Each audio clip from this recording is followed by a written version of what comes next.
आज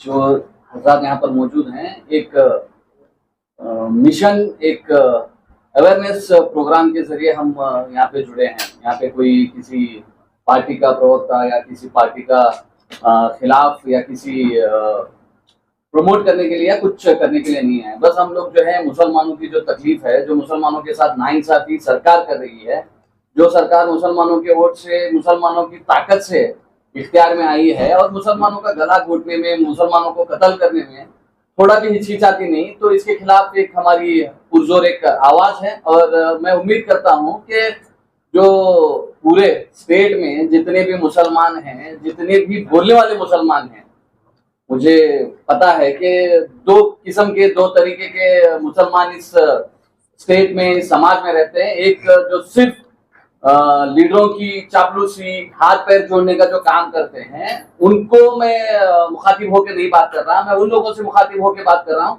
जो गलत को गलत बोलने की हिम्मत रखते हैं।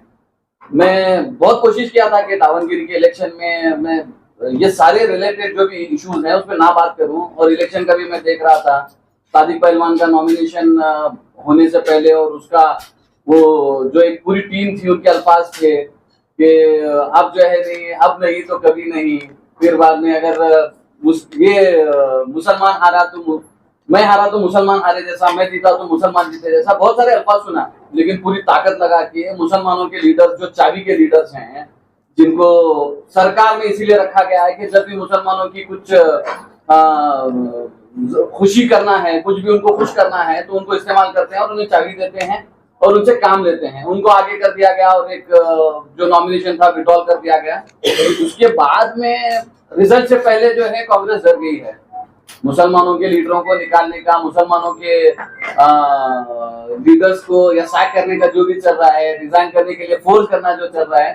तो मैं मुसलमानों की मैं एक जीत मानता हूँ अगर वहां कांग्रेस हारी तो, क्योंकि जिस डर से मुसलमानों को डराया जा रहा था, वो डर मुझे यकीन हुआ है कि आज कांग्रेस वहां पे हार रही है। इसके लिए जो है बहुत सारे मुसलमान लीडरों को जो है नहीं सैक किया जा रहा है।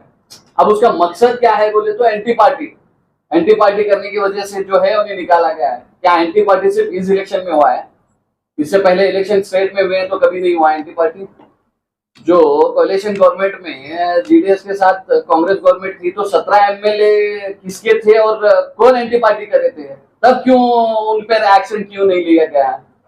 एक ये भी मुद्दा है। तो मैं खुले अल्फाज में कहता हूँ कि सिद्धरामैया के पूरे लॉयल एमएलए थे, तो उन्होंने दिन नहीं रात है बोले तो बोलने वाले थे, और उनको एमएलए बनाए तो सिद्धरामैया की पूरी टीम थी। उनको जो है नहीं, उनके ऊपर एक्शन नहीं लिए। लेकिन मुसलमान आएंगे कर बोलेगे तो तुम्हें एक्शन लेते हैं। और एंटी पार्टी तुमने, मैं बीजापुर की मिसाल देता हूँ, बहुत दूर की नहीं देता। मैं 2018 में जो है नहीं 7 एमएलए जो है कांग्रेस के पूरे डिस्ट्रिक्ट में थे, लेकिन एक एमपी नहीं चुने तुम्हें। जितने बार भी तुम्हें एमपी इलेक्शन यहाँ हो रहा, तो देखो तो कौन सी पार्टी के वोट ज्यादा हो रहे हैं, कौन सी पार्टी से, कौन से मत क्षेत्र से ज्यादा जो है नहीं बीजेपी को वोट मिल रहे हैं। तो वो एमएलए के ऊपर एंटी पार्टी नहीं होती। और ये ओपन सीक्रेट है।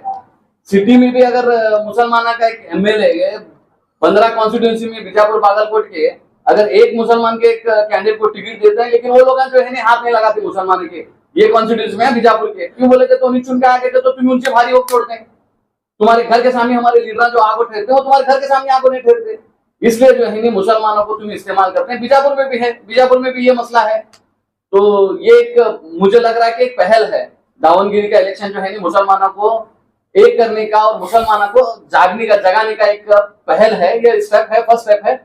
मुझे बीजेपी से जो तुम्हें डरा को मुसलमानों के वोटा लेते थे, मुसलमानों को बीजेपी से ज्यादा नुकसान तुम ही कर रहे हैं।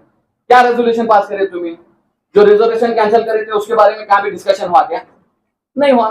तुम्हें जो बिल बीजेपी गवर्नमेंट में पास हुए थे, तुम्हें 6 महीने में उसे रिवोक कर दूंगा बोल का ऐलान करके तुम्हें सरकार बना लिए। उसके बाद में क्या मुसलमानों की तुम्हें जो भी प्रॉब्लम्स हैं उसके बारे में इशू कहाँ भी डिस्कस करें? नहीं करें। मैं हैरान हुआ इसके रिजवान अरशद का दावनगिरी का इलेक्शन का एक कैंपेनिंग में एक अल्फाज सुना कि मुसलमानों को जो है नहीं अगर कौन सी भी ताकत बचा सकती है, कौन भी जो है नहीं साथ दे सकते हैं, और मुसलमानों के एमएलए 10 एमएलए चुन को ला सकते हैं। तो कांग्रेस के एमएलए, कांग्रेस की गवर्नमेंट है, कांग्रेस के लोग हमको तारीफ कर रहे थे। रिजवान अरशद को बहुत सिंपल एक मैं सवाल करना चाहता हूँ, लिंगायत कम्युनिटी कितनी है पूरे स्टेट में? कितनी है? मेरे से ज्यादा डेटा एनालिस्ट तुम्ही करताय. तुम्ही देखो उनके एमएलए कितने हैं, 35-40 एमएलए तुम्ही जो है ना लिंगायत कम्युनिटी के बन सकता है. मुसलमानों के ये कितने हैं, पॉपुलेशन कितनी है, 10 एमएलए मुसलमानों के स्टेट में तुम्हें चुन को लाते हैं और तुम्हें बड़ी फकर से जो है ना कांग्रेस की पीठ थपथपाते हैं. ये जी हुजूरी कितने दिन तो भी करने वाले तुम्हें. तुम ना कितना तुम ना बड़ा औहदा दे सकते हैं, एक मिनिस्टर बना सकते हैं तो उससे ज्यादा नहीं बना सकते. तो मुसलमानों के गला घोटने के वास्ते सबसे बड़े हाथ तुम्हारे हैं. तुम्हें जो है ना इसी झूठी शान झूठे अल्फाज इस्तेमाल करते हैं जिससे मुसलमानों को बड़ा खुश होते हैं. मुसलमान अपनी औकात बिसर को जो है ना इनके पीछे लगते हैं और मुसलमानों को गले काटने में आगे पीछे नहीं करते. ये सारे लोग जो यहाँ में बैठे हैं तो सिर्फ एक मकसद से बैठे हैं कि मुसलमानों के वोट ले को तुम्हें मुसलमानों की ताकत इस्तेमाल कर को तुम्हें रूल करते हैं, लेकिन मुसलमानों के जो है ना भलाई या उनकी जो है फिक्र में तुम्हें कुछ भी नहीं करते. ये एक आंख खुलने वाला तुम्हारे लिए एक वक्त है. अगर तुम यहाँ से भी वो आंख नहीं खोलते, मुसलमानों को नजरअंदाज करते हैं, तो मुझे यकीन है कि 10-15 साल तुम्हें स्टेट में तुम्हें जो है वापस से रूल नहीं करते. तो ये सारे लीडर जितने भी मुसलमानों के चापलूसी करने वाले लीडर हैं, ये उनको एक नसीहत है कि मुसलमानों के वोट लेने के टाइम और इलेक्शन के टाइम कौन तुम्हें याद आती है, कौन को जो है नहीं जब तुम्हारी जरूरत रहती है तो तुम्हें जो है नहीं हाथा पांव जोड़ते लीडर के घर के सामने ठहरते हैं. ये नको करो. तुम्हारी हैसियत तुम्हारी औकात क्या है तुम्हें पहचान लो. तुम्हें सोनी वाले को एक जगा सकते हैं जो सोनी की एक्टिंग कर रहा है, तुम्हें सोनी की एक्टिंग कर रहे हैं. तुमने जगाना मुश्किल है, लेकिन तुमने पानी डालकर जो है उठाने की कोशिश करते नहीं उठे तो तुमने छोड़ को दूसरे के पीछे हमें लग गए थे. और जो भी हमारे काम करने वाले हैं, जिस तरीके से हमारे काम करना है, बोले एक बहुत अच्छी बात बोले देने वाली जात अल्लाह की है, लीडर के पीछे नको लोगों. अब ये उन लोगों के लिए मुखातिबों को बोले जो अल्लाह को डरते हैं, जो लीडर को डरते हैं. उन्होंने तुम्हें क्या भी करो, उन लीडर के घर के सामने उनके दरवाजे पकड़ लेकर ठहरने वाले और उनसे जो है उनकी सुबह शाम होती है. इसकी वजह से ये मुसलमानों की बर्बादी, मुसलमानों की जो है इतनी बुरी हालत है. मैं उम्मीद करता हूँ कि अल्लाह ताला इनकी आंख खोलेंगे, नहीं खोलेंगे तो दूसरे लीडरों को बनाता अल्लाह और मुसलमानों की भलाई के लिए जो भी तरीके हो सकते हैं वो इख्तियार करते हैं. मुसलमानों के लिए लड़ने के लिए हमें इंशाल्लाह आगे बढ़कर हिस्सा लेते हैं. अस्सलाम वालेकुम रहमतुल्लाहि वबरकातुहू. ಇವತ್ತಿನ ದಿವಸ ನಾವು ಮುಸಲ್ಮಾನರ ಮುಖಂಡರು, ಇಡೀ ನಮ್ಮ ಬಿಜಾಪುರ ಜಿಲ್ಲೆಯ ಮುಖಂಡರು ಹಾಗೂ ಕೆಲವೊಬ್ಬರು ಉಲ್ಮಾಗಳು ನಾವು ಸೇರಿ ಏನದ ವಿಜಯಪುರದಲ್ಲಿ ಸುದ್ದಿಗೋಷ್ಠಿ ಮಾಡುವ ಉದ್ದೇಶ ಏನಪ್ಪಾ ಅಂತಂದ್ರ, ಮೊನ್ನೆ ಒಂದು ದಾವಣಗೆರೆಯಲ್ಲಿ ಬಾಯ್ ಎಲೆಕ್ಷನ್ ಆಗಿರುವ ಕುರಿತು ಏನಪ್ಪಾ ಅಂತಂದ್ರ, ನಮ್ಮ ಮುಸಲ್ಮಾನರಿಗೆ ಅಂದ್ರೆ ಮುಸಲ್ಮಾನ್ ಲೀಡರ್ಸ್ಗೆ ಮಲತಾಯ ಧೋರಣೆ ಮಾಡುವ ಕುರಿತು. ಆ ಮಲತಾಯ ಧೋರಣೆ ಏನಪ್ಪಾ ಅಂತಂದ್ರ, ಮುಸಲ್ಮಾನ್ ಅಂದ್ರ ಕಾಂಗ್ರೆಸ್ ಅಂದ್ರ ಮುಸಲ್ಮಾನರು. ಅಲ್ಲಿ ಯಾವುದೇ ಒಂದು ಕಾರಣಕ್ಕಾಗಿ ಒಬ್ರು ಯಾರೇ ಒಬ್ರು ಶಾಮನೂರ ಶಿವಶಂಕರಪ್ಪ ಅಂತನವರು ಅಚಾನಕ ಮರಣ ಹೊಂದಿದ ಕಾರಣಕ್ಕಾಗಿ ಅವರು ಹೇಳಿದ್ರತ್ತ, ನಾ ತೀರದ ಮೇಲೆ ಏನದ ಮುಸಲ್ಮಾನರಿಗೆ ಟಿಕೆಟ್ ಕೊಡ್ರಿ ಅಂತ ಹೇಳಿದ್ರ ಅಂತ ಕೇಳಿದ್ವಿ ನಾವು. ಆ ವಿಷಯಕ್ಕಾಗಿ ಕೆಲವೊಬ್ಬರಲ್ಲಿ ನಮ್ಮ ಮುಸಲ್ಮಾನರು ನಮಗೂ ಟಿಕೆಟ್ ಕೊಡ್ರಿ, ಬರೇ 2 ವರ್ಷದ. ಆ ಶಾಮನೂರ ಶಂಕರಪ್ಪ ಫ್ಯಾಮಿಲಿಯಲ್ಲಿ ಒಬ್ರು MP ಅದಾರ, ಒಬ್ರು ಏನದ MLA ಅದಾರ, ಆಗ ಮತ್ ಸಚಿವರು ಅದಾರ, ಮತ್ತಲ್ಲಿ ಪ್ರಭಾವಿ ಅವರೇ ಅದಾರ. ಹಾಗಿದ್ರು ಕೂಡ ಏನದ ಅವ್ರ ಮೊಮ್ಮಗನಿಗೆ ಟಿಕೆಟ್ ಕೊಟ್ರ. ಅಲ್ಲಿ ಕಾಂಗ್ರೆಸ್ದಾಗ ಏನದ ಅಪ್ಪ ಸತ್ರ ಮಗನಿಗೆ ಟಿಕೆಟ್ ಕೊಡ್ಬೇಕಂತದ ಹೇಳ್ತಾರ ಬಹಳಷ್ಟು ಮಂದಿ, ನಾವು ಕೇಳಿವಿ. ಆದ್ರ ಅವ್ರ ಮಗ ಆಲ್ರೆಡಿ ಒಬ್ರು MLA ಅದಾರಲ್ರಿ.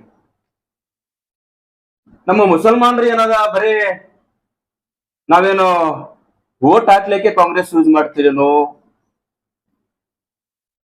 ಯಾರು ಕೇಳಿದ್ರೇನು ದೊಡ್ಡ ನಮ್ಮ ಕಾಂಗ್ರೆಸ್ ಲೀಡರ್ಸ್ ಹೇಳ್ತಾರ, ಇಲ್ರಿ ಮುಸಲ್ಮಾನರ ಪಾರ್ಟಿ ತೆಗೆದು ಅಂತ ಹೇಳ್ತೀವಿ. ಬರೋಬ್ಬರ ಇದ್ರಪ್ಪ, ಗಂಟು ನಿಮ್ ಕಡೆ ಐತಿ, ನಮ್ ಕಡೆ ಏನೂ ಇಲ್ಲ. ಅದ್ರ ಆ ಭಾಷೆ ಯೂಸ್ ಮಾಡಕ್ ಬರಲ್ಲ, ಯೂಸ್ ಮಾಡೋದಿಲ್ಲ. ಅರ್ಥ ಮಾಡ್ಕೊಂಡವ್ರಿಗೆ ತಿಳಿಬೇಕದು. ಗಂಟು ನಿಮ್ ಕಡೆ ಐತಿ, ನಮ್ ಕಡೆ ಏನೂ ಇಲ್ಲ. ಯಾಕಿಲ್ರಪ್ಪ,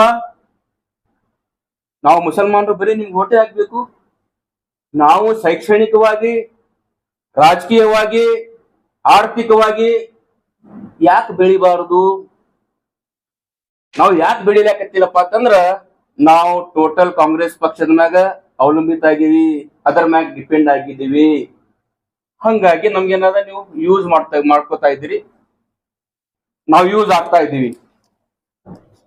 ಈ ಪ್ರೆಸ್ ಮುಖಾಂತರ, ಸುದ್ದಿಗೋಷ್ಠಿ ಮುಖಾಂತರ ನಾನು ಏನು ಹೇಳಕ್ ಬಯಸ್ತೀನಪ್ಪ ಅಂತಂದ್ರ, ನಮ್ಮ ಯುವಕರಿಗೆ ಜಾಗೃತ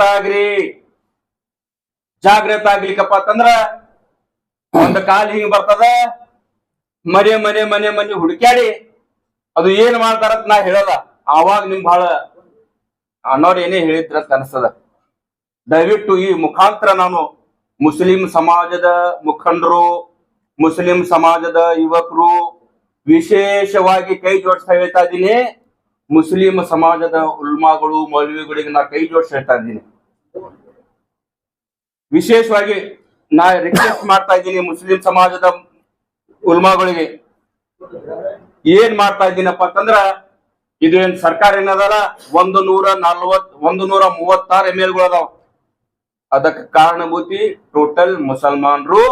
ಸೆಕೆಂಡ್ರಿ ನಮ್ಮ ಸಮಾಜದ ಏನದ ಮೌಲ್ವಿಗಳು ಅದಾರ, ಅವ್ರು ಒಂದು ಫತ್ವಾ ಹೊಡೆಸ್ತಾರ. ಎಲ್ಲಿದಿಂದಪ್ಪ ಅಂತಂದ್ರ ಬೆಂಗಳೂರಿನಿಂದ ಒಂದ್ ಮರ್ಕಜ್ದಿಂದ ಫತ್ವಾ ಮಾಡ್ತಾರ. ನಾವೆಲ್ಲಾ ಮುಸಲ್ಮಾನರ, ಕರ್ನಾಟಕ ರಾಜ್ಯದ ಮುಸಲ್ಮಾನರು ಟೋಟಲಿ ಕಾಂಗ್ರೆಸ್ ಮಾಡಬೇಕು. ತದನಂತರ ಏನ್ ಮಾಡ್ತಾರ, ಅಲ್ಲಿದಿಂದ ಆದೇಶ ಮಾಡ್ತಾರ. ಎಲ್ಲಾ ನಮ್ಮ ಸ್ಥಳೀಯ ಅಂಜುಮನ್ಗಳು ಅದಾವಲ್ಲ, ಅಲ್ಲಿದಿಂದ ಏನ್ ಆರ್ಡರ್ ಮಾಡ್ತಾರಪ್ಪ ಅಂತಂದ್ರ, ನೀವು ಒಂದೇನಾದ ಲೆಟರ್ ಬರೀರಿ, ತಮ್ಮ ತಾಲೂಕದಾಗ ತಮ್ಮ ಊರೊಳಗೆ ಲೆಟರ್ ಬರ್ದೇನದ, ನಾವು ಎಲ್ಲಾ ಮುಸಲ್ಮಾನರು ಕಾಂಗ್ರೆಸ್ ಸಪೋರ್ಟ್ ಮಾಡ್ತಾ ಇದ್ದೀವಿ, ಕಾಂಗ್ರೆಸ್ ಸರ್ಕಾರ ಬರಲಿ ಈ ಸಲ ಅಂತ ನೀವು ಸಪೋರ್ಟ್ ಮಾಡ್ರಿ ಅಂತ ಏನದ ಉಲ್ಮಾಗಳು ಒಂದು ಆದೇಶ ಹೊರಡಿಸ್ತಾರ. ಅದೇ ಉಲ್ಮಾಗಳಿಗೆ ನಾನು ಕೈ ಜೋಡಿಸಿ ರಿಕ್ವೆಸ್ಟ್ ಮಾಡ್ತಾ ಇದ್ದೀನಿ. XYZ ಉಲ್ಮಾಗಳು ನಾನು ನಿಮ್ಗೆ ನಾ ಹೆಸರು ಹೇಳುವ ಅವಶ್ಯಕತೆ ಇಲ್ಲ, ನೀವು ಅರ್ಥ ಮಾಡ್ಕೋಬೇಕು. ಇವತ್ತಿನ ದಿವಸ ಮುಸಲ್ಮಾನರ ಪರಿಸ್ಥಿತಿ ಏನದ, ಇವತ್ತ ಒಬ್ಬ ಯಾವನೇ ಎಲೆಕ್ಷನ್ ಮಾಡ್ಲಿಕ್ಕಪ್ಪ ಅಂದ್ರೆ ತೆಗೆದು ಕಟ್ಬಿಡೋದು ಅವನಿಗೆ. ಈಗ ಯಾಕೆ ತಾವು ಉಲ್ಮಾಗಳು ಕೇಳ್ತಾ ಇಲ್ಲ? ಯಾಕ್ರಿ ನಮ್ಮ ಮುಸಲ್ಮಾನರ ಬಗ್ಗೆ ಇಷ್ಟು ಅಪಪ್ರಚಾರ ಮಾಡಕತ್ತೀರಿ, ಮಲತಾಯಿ ಧೋರಣೆ ಮಾಡ್ತಾ ಇದ್ದೀರಿ? DK ಶಿವಕುಮಾರ್ ಆಗ್ಲಿ, ಸಿದ್ದರಾಮಯ್ಯ ಸಾಹೇಬ್ರಾಗ್ಲಿ, ಸುರ್ಜೇವಾಲಾ ಆಗ್ಲಿ, ಏನ್ ಮಾಡ್ತಾ ಇದ್ದೀರಿ ನೀವು? ಇವತ್ತಿನ ಸ್ಥಳೀಯ ವಿಜಯಪುರ ಸ್ಥಳೀಯ ರಾಜಕಾರಣ ನೋಡ್ಬೇಕಪ್ಪ ಅಂದ್ರೆ ಒಬ್ಬ ಹೊಡೆದಂಗ್ ಮಾಡ್ತಾನ, ಒಬ್ಬ ಹತ್ತಂಗ್ ಮಾಡ್ತಾನ. ಏನ್ ಪರಿಸ್ಥಿತಿ ಅದ ಇವತ್ತಿನ ಮುಸಲ್ಮಾನರು ವಿಜಯಪುರದಾಗ 80% ಮುಸಲ್ಮಾನರು ಅದಾರ. ಗೆಲ್ಲಕ್ ಸಾಧ್ಯ ಇಲ್ಲ. ಇಲ್ಲಿ 1 ಲಕ್ಷ ಅಗೋ ಚಿಲ್ಲರ್ ರೋಡ್ಗಳು ಅದಾವ. ಯಾವನೇ ಒಬ್ಬ ಮುಸಲ್ಮಾನರಿಗೆ ಬೈದ್ MLA ಆಗ್ಬಿಡ್ತಾನೆ, ಯಾವನೇ ಒಬ್ಬ ನಿಂದಿರ್ಸೋರು ಯಾರಿಗಿರಿ MLA ಮಾಡ್ಬಿಡ್ತಾರೆ. ಇಂಥ ಪರಿಸ್ಥಿತಿ ಇದ್ದಾಗ ಇಲ್ಲಿ ಕ್ರಮ ತಗೋಬೇಕಿತ್ತು. ಯಾರ ಮ್ಯಾಗ ಕ್ರಮ ತಗೋಬೇಕಿತ್ತಪ್ಪ ಅಂದ್ರ, ಕೆಲವೊಬ್ರು ಸಚಿವರು ಅದಾರ, ನಿಮ್ಮವ್ರೆ ಸಚಿವರು ನಿಮ್ಮವ್ರೆ ಅದಾರ, ಬಿಜೆಪಿ ಸಪೋರ್ಟ್ ಮಾಡ್ತಾರೆ. ಇಂಟೆಲಿಜೆನ್ಸ್ ರಿಪೋರ್ಟ್ ತಗೋರಿ ನೀವು. ಇವತ್ತು ಏಕಪಕ್ಷದ ಬಾಯ್ ಎಲೆಕ್ಷನ್ ಒಳಗೆ ಬರೀ 2 ವರ್ಷದ್ದು ಓದಿತ್ತು. ಅವಾಗ ಮುಸಲ್ಮಾನರಿಗೆ ಟಿಕೆಟ್ ಕೊಡ್ರಪ್ಪ ಅಂತಂದ್ರ ಬೇಡದವ್ರಿಗೆ ತೆಗೆದಿರಿ. ಈಗ ಮುಂದೆ ಯಾರು ಬೇಡಬಾರ್ದು. ಮತ್ತೆ ಯಾರೇ ಜಮೀರ್ ಅಹಮದ್ ಲಿಸ್ಟ್ ಅದ ಕೇಳ್ತಾ ಇದ್ದೀನಿ ನಾನು, ಆದಿಲ್ಲ ಗೊತ್ತಿಲ್ಲ. ಅದು ನಿಮ್ಮ ಆಂತರಿಕ ಪ್ರಾಬ್ಲಮ್ ನಿಮ್ದು ಕಾಂಗ್ರೆಸ್ದವ್ರದ್ದು. ಆದ್ರ ನಾವು ಸಾಮಾನ್ಯ ಸರಿ ಸಮಾಜ ಏನ್ ವಿಚಾರ ಮಾಡಕತ್ತೀವಪ್ಪ ಅಂದ್ರ, ಮುಸಲ್ಮಾನರು ಸರಿ ಸಮಾನರು. ನಮ್ಮ ಸ್ಥಳ ಕಾಂಗ್ರೆಸ್ ಇಲ್ಲ ಅಂತ ನಮ್ಗೆ ಅನಿಸಾಗಿ ಸಲ. ಹೀಗೆ ಆದ್ರ ಮುಂಬರುವ ಕಾಲದಲ್ಲಿ ಕಾಂಗ್ರೆಸ್ ಮುಖಬಂಧ ಮಾಡ್ತೀವಿ ನಾವೆಲ್ಲ ಮುಸಲ್ಮಾನರು ಕೂಡಿ. ಯಾಕಪ್ಪ ಅಂದ್ರ ಅಲ್ಲಿ ನಮ್ದು ಏನು ಉಳಿಸ್ಲಾಕತ್ತಿಲ್ಲ. ಮುಸಲ್ಮಾನರಿಗೆ ಅಪಮಾನ ಬಿಟ್ಟು ಇಲ್ಲಿ ಏನೂ ಇಲ್ಲ. ನಾವು ಮುಸಲ್ಮಾನ ಜನರು ಏನ್ ಮಾಡ್ತಾ ಇದ್ದೀವಪ್ಪ ಅಂದ್ರ, ಕಾಂಗ್ರೆಸ್ ಅಂದ್ರೆ ಅದು ನಮ್ದು, ಅದು ನಾವು ಹುಟ್ಲಾಕತ್ತೀವಿ. ಇಲ್ಲ, ಎಲೆ ಬರೇ ಪಾಟೀಲ್ರು ಅದಾರ ಇದ್ರೊಳಗ. ಇವತ್ತಿನ ಮಟ್ಟಕ್ಕೆ ನಮ್ಮ ವಿಜಯಪುರ ಜಿಲ್ಲೆಯಲ್ಲಿ ಕನಿಷ್ಠ ಒಂದು 18ರಿಂದ 17 ಓಟ್ಗಳು ಅದಾವ. ಆ 18ರಿಂದ 18 ಓಟ್ ಒಳಗ ಕನಿಷ್ಠ 4 ಲಕ್ಷ ಮುಸಲ್ಮಾನ್ ಓಟ್ ಅದಾವ. ಎಲ್ಲಿ ಜಿಲ್ಲಾ ಪಂಚಾಯತಿ ನಾವು ಇಲ್ಲ. ಜಿಲ್ಲಾ ಪಂಚಾಯತಿ ಟಿಕೆಟ್ ನಮ್ಗೆ ಎಲ್ಲಿಲ್ಲ ಕೊಟ್ರು, ನಮ್ಗೆ ಟಿಕೆಟ್ ಕೊಟ್ಟಿಲ್ಲ, ಕೊಡೋದು ಇಲ್ಲ ಅಂತ ಅನ್ಸ್ತದ. ಏನ್ ಮಾಡ್ತಾರ ಸ್ಥಳೀಯ ಎಲ್ಲಾ ಡಾಮಿನೇಟ್ ಪರ್ಸನ್ ಪಾಟೀಲ್ಗಳು ಏನ್ ಮಾಡ್ತಾರಪ್ಪ ಅಂತಂದ್ರ, ಒಂದ್ ಕಡೆ ಟಿಕೆಟ್ ಕೊಡಂಗ್ ಮಾಡ್ತಾರ, ಒಂದ್ ಕಡೆ ಮತ್ತೊಬ್ರು ರೊಕ್ಕ ಕೊಟ್ಟು ಗೆಲ್ಲಿಸ್ತಾರ. ಯಾಕೆ ಅಂತ ಕೇಳಿದ್ರೆ, ನಿಮ್ಮವ್ರು ಬರೋಬರಿಲ್ಲ ಅಂತ ನಮ್ಗೆ ಜಗಳ ಹಚ್ಚಿ ಬಿಡ್ತಾರೆ. ಇವತ್ತಿನ ಮಟ್ಟಿಗೆ Bagalkot district with Vijayapura district ಒಳಗ ನಾವು ಯಾರು ಜಿಲ್ಲಾ ಪಂಚಾಯತಿ ಸದಸ್ಯರು ಇಲ್ಲ. ನಾವ್ ಇಂಡಿ ಮತಕ್ಷೇತ್ರದಾಗ ಹೇಳ್ತೀನಿ ನಾನು. ಇಂಡಿ ಮತಕ್ಷೇತ್ರ ಶಾಸಕ 3 ಸಲ ಆರಿಸಿ ಬಂದಾರ. 3 ಸಲ ಆರಿಸಿ ಬಂದ. ಈ ಸಲ ಏನದ 71,785 ಓಟ್ ತಗೊಂಡಾರ. 99% ಅಂಡ್ ಹಾಫ್ ಮುಸಲ್ಮಾನ್ ವೋಟ್ ಮಾಡ್ಯಾರ. ಅದರೊಳಗೆ ಅರ್ಧ 35,000 ಮುಸಲ್ಮಾನ್ ವೋಟ್ ಅದಾವ. ಇದೇ ತಕ್ಕ ಹೇಳ್ತೀನಿ. ಇವತ್ತಿನ ದಿವಸ ನಮ್ಮ ಅನುದಾನ ಏನಾದ್ರು ಎಲ್ಲಾರ 1 ಲಕ್ಷ ಕೊಟ್ಟ 1 ಕೋಟಿ ಕೊಟ್ಟಪ್ಪ ಅಂತಂದ್ರ ಎಲ್ಲಿ ಸ್ಟೇಜ್ ಮ್ಯಾಗ ಹೇಳ್ತಾರ, ಅಲ್ರಿ ನಾವು ನಿಮ್ಗ 50% ವೋಟ್ ಹಾಕಿ ನಮ್ 50% ಪಾಲ್ ಬೇಕಾದ್ರೊಳಗ ನಾವು ಪಾಲುದಾರ ಅಡಿಯೊಳಗ ನಮ್ಮ ಹಕ್ಕುಗಳು ಕೊಡ್ರಿ, ನಮ್ಗೆ ಉಪಕಾರ ಮಾಡ್ಲಕ್ ಹೋಗ್ಬೇಡ್ರಿ. ಇವತ್ತಿನ ದಿನ ಮುಸಲ್ಮಾನರಿಗೆ ಏನ್ ದೌರ್ಜನ್ಯ ಆಗ್ಲಾಗ್ತದಪ್ಪ ಅಂದ್ರ ಕಾಂಗ್ರೆಸ್ ದಿಂದ ನಾವ್ ಎದಕ್ ವೋಟ್ ಹಾಕ್ಲಾಕ್ತಿವಿ? ಕಾಂಗ್ರೆಸ್ ಅನ್ನ ನಮ್ ಬದುಕ್ಲಾಕ್ರಿ ಕೊಡ್ರಿಯಪ್ಪ, ನೀವು ಏನು ಕೊಡಕ್ ಸಾಧ್ಯ ಇಲ್ಲ. ನಮಗ್ ಕೊಡೋ ಅಲ್ಲ ಅದಾನ. ನಮ್ಗೆ ಏನಾರ ಕೊಡಬೇಕಿತ್ತು ಅಂದ್ರೆ ಕಾಂಗ್ರೆಸ್ ದವರು ನೀವು ಕೊಡಕ್ ಸಾಧ್ಯ ಇಲ್ಲ, ಕೊಡಕ್ ಸಾಧ್ಯ ಇಲ್ಲ, ನಿಮ್ಗೆ ಕೆಪಾಸಿಟಿನೂ ಇಲ್ಲ. ನಮ್ಗ ಬದಕ್ಲಾಕ್ ಕೊಡ್ರಿಯಪ್ಪ ಅಂತ ಹೇಳಕ್ ನಿಮ್ಗೆ ಓಟ್ ಹಾಕ್ಲಾಕತ್ತೀವಿ. ಅದರೊಳಗೂ ಏನ್ ಮಾಡಕತ್ತೀರಪ್ಪ ಅಂದ್ರೆ ನೀವು ಚಂದಾಗ್ ಬದಕ್ಬಾರ್ದು ಅನ್ನೋದು. ಒಂದ್ ರೊಟ್ಟಿ ಕೊಡಲ್ಲ, ಅಲ್ಲ ಪಾವ್ ರೊಟ್ಟಿ ಕೊಟ್ಟು ಮಂದಿಗೆ ಹೇಳ್ಬಿಡ್ತೀರಿ. ಇವತ್ತಿನ ದಿವಸ ಪರಿಸ್ಥಿತಿ ಇದು ಐತಿ. ನಾವು ಇವತ್ತಿನ ದಿವಸ ಈ ಪ್ರೆಸ್ ಮೀಟ್ ಮಾಡುವ ಮುಖಾಂತರ ನಾ ಹೇಳ್ತಾ ಇದ್ದೀನಿ, ಇವತ್ತಿನ ದಿವಸ ನಾವು ಮುಸಲ್ಮಾನರು ಎಲ್ಲರೂ ಜಾಗೃತ ಆಗ್ಬೇಕು. ಕಾಂಗ್ರೆಸ್ ಜೆಂಡಾ ಹಿಡಿಯೋದು ಬಿಡಬೇಕು. ರಾಜಕಾರಣ ಮಾಡಿ ಲೀಡರ್ಶಿಪ್ ಮಾಡ್ರಿ. ನಮ್ಮ ಮುಸಲ್ಮಾನರು ಏನ್ ಮಾಡಕತ್ತೀವಪ್ಪ ಅಂದ್ರೆ ಜೆಂಡಾ ಹಿಡಿಯಕತ್ತೀವಿ. ಯಾವುದೇ ಒಂದು ಪಾಟೀಲ್, ಯಾವುದೇ ಯಾವ ಪಾಟೀಲ್ 30% ಪಾಟೀಲ್, ಅವನಿಗೆ ಜಯವಾಗ್ಲಿ ಇವನಿಗೆ ಜಯವಾಗ್ಲಿ, ಬರೇ ಜಯವಾಗ್ಲಿ ಆಗ್ಲಾಕ್ತಿವಿ. ಮುಸಲ್ಮಾನರಿಗೆ ಎಲ್ಲಿ ಜಯ ಆಗ್ಬೇಕು? ಇವತ್ತಿನ ಮಟ್ಟಿಗೆ ಬರೀ ಒಂದು ಟಿಕೆಟ್ ಕೇಳಿದ್ವಿ ನಾವು. ಆ ಟಿಕೆಟ್ ಕೇಳ ಕಾರಣಕ್ಕಾಗಿ ಎಷ್ಟು ಮುಖಂಡರು ಅವ್ರ ಜೀವನ ಯಾವಾಗ ಹುಟ್ಟಾರ ಅವಾಗ ಕಾಂಗ್ರೆಸ್ ಮಾಡಕತ್ತಾರ. ಅವ್ರು ಅಂತವ್ರಿಗೆ 10 ನಿಮಿಷ ತೆಗೆದ್ಬೇಕಾಗ್ಬಿಟ್ರು. ಜೇರ್ಗತ್ತ ಮುಂಬರುವ ಕಾಲದಲ್ಲಿ ಜಿಲ್ಲಾ ಪಂಚಾಯತಿ ಎಲೆಕ್ಷನ್ ಅದಾವ, ತಾಲೂಕ್ ಪಂಚಾಯತಿ ಎಲೆಕ್ಷನ್ ಅದಾವ. ನಾವಾಗ್ಲಿ ಯಾರ್ಯಾರಾಗ್ಲಿ ಯಾರ್ಯಾರ ಪಕ್ಷದಾಗ ಟಿಕೆಟ್ ಕೇಳಿದ್ರ ಅವ್ರಿಗೆ ಪಕ್ಷದಿಂದ ಉಚ್ಚಾಟನೆ ಮಾಡೋರು. ಬರೀ ನಾವು ಮುಸಲ್ಮಾನರು ನಿಮ್ ಮುಸ್ರಿ ತಿನ್ನಕ್ ಬಂದಿಲ್ಲ, ನಮಗೂ ಅದ್ರ ಪಾಲ್ ಬೇಕು, ನಾವು ಅದ್ರ ಊಟ ಮಾಡ್ಬೇಕಂತ ಈ ಮುಖಾಂತರ ನಾನು ಹೇಳಕ್ ಬಯಸ್ತೀನಿ.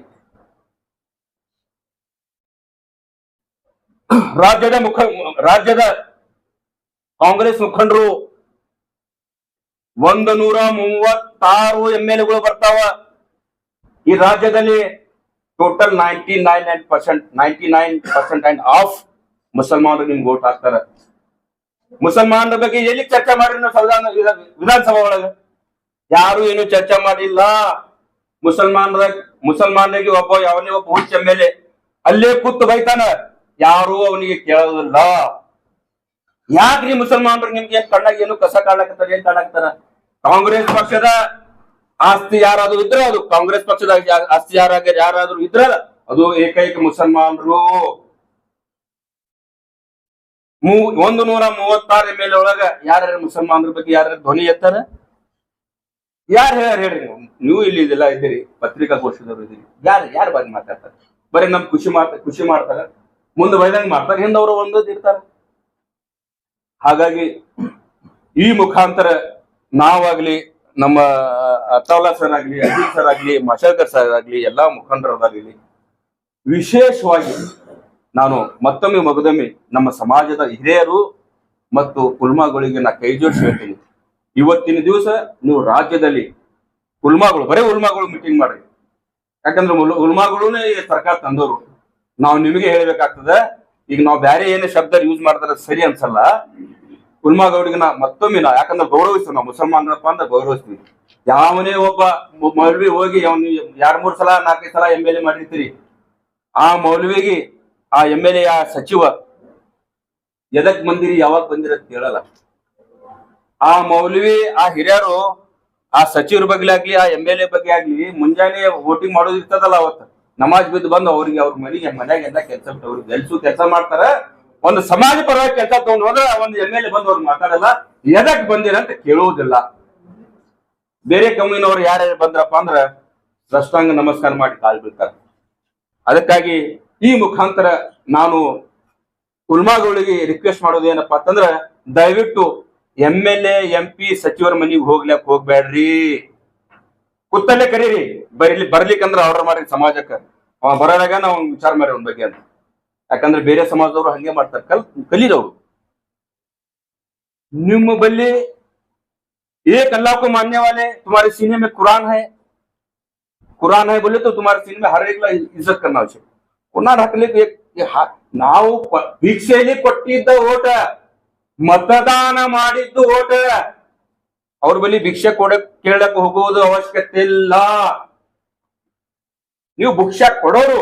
हमारी जात देने वाली जात है, लेने वाली जात नहीं जी. बुला लिया. आज उलमा की हालत क्या हो गई तुम्हारी. जात बैठे तो रास्ता देख ले, बैठे तो कोई भी आने तैयार नहीं. उलमा जा गेट खोलना छोड़ दे. हालत क्या लगे. हमारे दर पे बुलाओ उनको. अरे हाँ भाई जरा, ये टाइम है ना जोहर के टाइम से पहले हाथ नहीं मिलता तुझे. 12 बजे हाथ मिलता, जोहर का टाइम हाथ नहीं मिलने वाला. नमाज जाने वाला, फिर बोल दे छोड़ो तुम्हें. कब तक तुम्हें जाकर हम तुम्हें हैरान होने लगे. हम ना कुछ हैरान कर रही.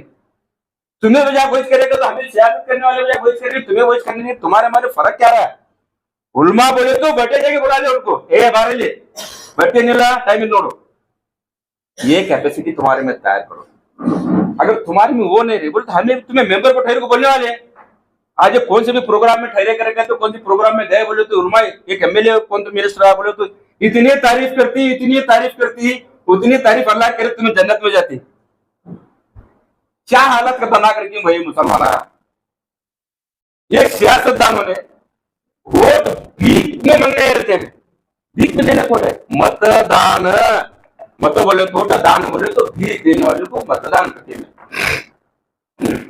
मतदान देने मता भीख मांगने वाले हमारे पास घर आने लगी. तुम मौलाना जावा बदले तो हम तुम्हारे पीछे लगने लगी. मौलाना का हाथ जोड़ के बोलते मैं वो काम न करो. तुम्हारे में कैपेसिटी क्या है.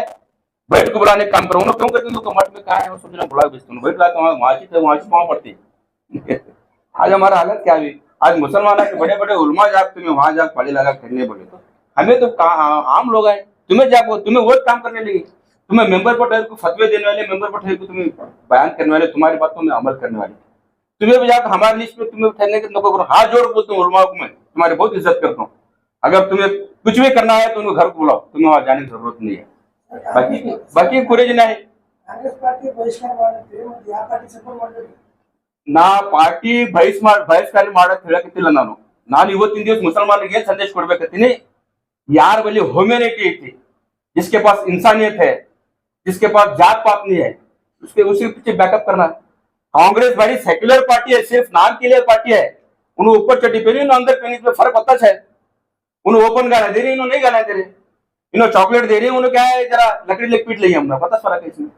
ಹಾಗಾಗಿ ನಾನು ಮತ್ತೊಮ್ಮೆ ಉಲಮಾದವರಿಗೆ ನಾ ಹೇಳ್ತೀನಿ, ಇದು ನೀವೇ ಮಾಡಿದ ಸರ್ಕಾರ. ಹಾಗಾಗಿ ನಿಮ್ಮಿಂದ ನಾವು ಕೆಲವೊಂದು ಮುಸಲ್ಮಾನರ ಲೀಡರ್ಸ್ಗೆ ತೊಂದರೆ ಆಗ್ತಾ ಇದೆ.